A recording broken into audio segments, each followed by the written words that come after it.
Holding offense, number 63. In this video, we will discuss the case of probability, like Giants being 6-1.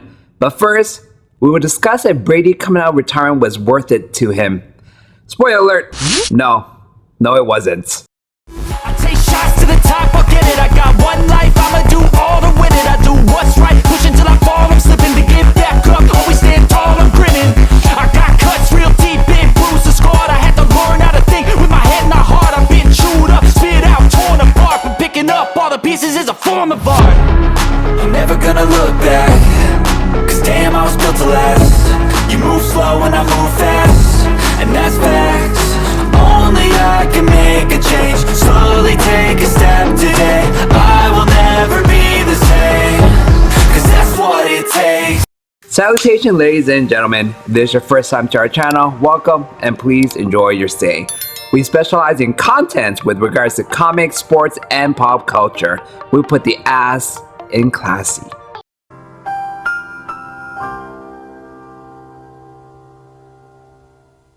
Don't forget to like, subscribe, and say hi. Love hurts. I love fantasy football, but at times it hurts me so much. But I keep coming back for more. And each and every single time, I keep coming back for more, thinking maybe it will change. He won't beat me again. Wrong. Stockholm Syndrome is generally defined as the occurrence where hostages form emotional attachments to their captors and/or begin to feel sympathy for them. I support the Patriots. Week 7, I picked Patriots as my survivor team. They are at home. They were playing the Bears. Who loses to the Bears at home this year, right? No one, except the Patriots. Then it got even worse. In my fantasy football matchup, it came down to this particular game. I had Myers and my opponent had Stevenson. I lost by less than 1 bloody point.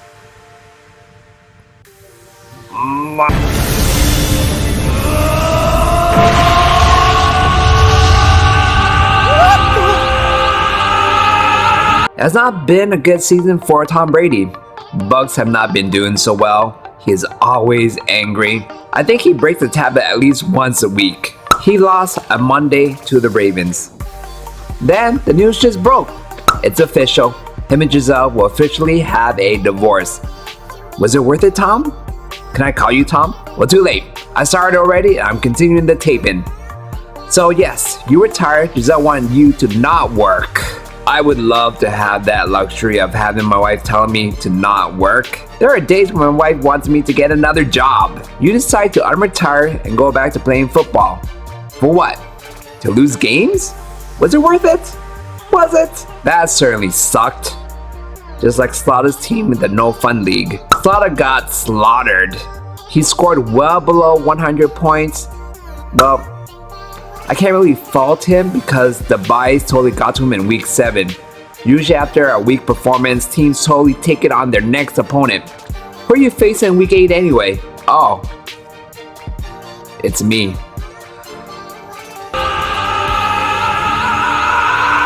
I don't know how, but the New York Giants are 6-1. When I picture the Giants, this is what pops in my head. 2nd and 9.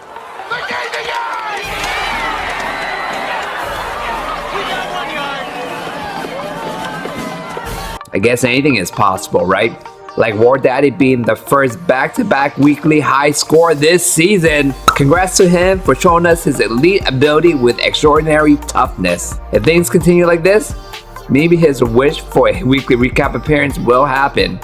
Let's learn a little bit more about War Daddy. Champion again, back-to-back winner, War Daddy. Congratulations. Alright, so seeing you again. Alright, let's talk, I guess. Sure. What got you into football? I think what it is I just enjoy all sports and generally have played most every sport. And I think that the bottom line is, frankly, what I like about football in general is the finality of every game. Like every game is so important because there's just a small regular season. And then when you get into the playoffs, every game's game 7. And then the camaraderie of everybody around, you get into pools like this one. And and Super Bowl parties and all the rest of it. And I think it's kind of exciting that way. It's a unique sport in that regard. Are there any football memories that sticks out to you, whether it's in your personal life or in a game, or what comes to mind? I think it was 1990 when they played the Broncos. I had a buddy who was a huge Bronco fan. For whatever reason, I have no idea. But he was a big Bronco fan, so of course they had a very successful year, and we decide that we're going to lay a bet.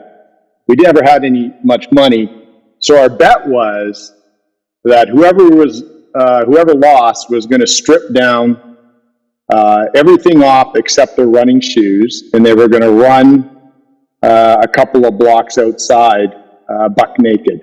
Nice. And you'll recall that score ended up like, it was 55-10, and it was pretty much over by about this halfway through the second quarter. Yeah. And all he kept doing is grumbling and drinking because he figured that the drunker he got, the less he'd remember of having to do it. Oh yeah. And I can recall him going out there.